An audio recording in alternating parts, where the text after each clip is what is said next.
Para tugunan ang malalang pananakot at pangaharas ng ilang online lending app, pabibilisin ng Presidential Anti-Organized Crime Commission ang paghahain ng reklamo laban sa kanila.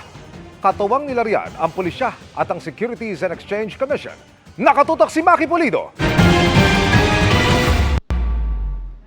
Konting tap lang sa cellphone, nakakautang na sa mga online lending app. Pero bangungot ang kapalit para kay Julie. 46 to 50% pa lang interes nito at ang inabot niya sa naniningil. Hindi lang pagmumura, kundi litrato niya na ginamitan ng AI para magmukhang nakahubad. Pati mental health niya naapektuhan. Hindi na po ako lumalabas ng bahay. Dati po, jolly ako. Para matapos na po lahat, para yung kahihiyan, yung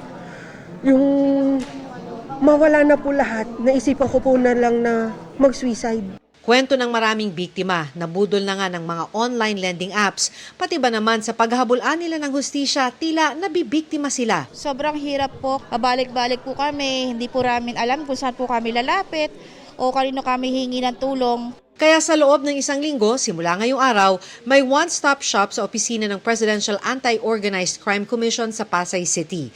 May mga investigador na ng PNP-CIDG, ahente ng PNP Anti-Cybercrime Group at mga taga-Securities and Exchange Commission o SEC. Hindi na ho kailangan pumunta sa pulis.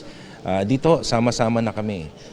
Para ho mas madali ho yung pagpapile natin ng kaso, hindi na ho gagastos itong mga complainants natin sa pagpapile nila ng kaso. Mahigit 13,000 reklamo na ang nakuha ng PAOK nitong Abril at Mayo. May 100 complainant naman ang nagbigay ng sworn statements sa harap ng PNP-CIDG para magsampa ng reklamo sa violators. Bottom line is, we need to file an airtight case. Kung tutuusin, dapat rehistrado sa SEC ang mga online lending apps para ma-download ito mula sa mga App Store. Pero aminadong SEC, nalulusutan sila. Payo nila, itawag o i-email sa kanila ang mga abusadong online lending apps para ma-block sa mga App Store. Para sa GMA Integrated News, Maki Pulido, nakatutok, 24 oras.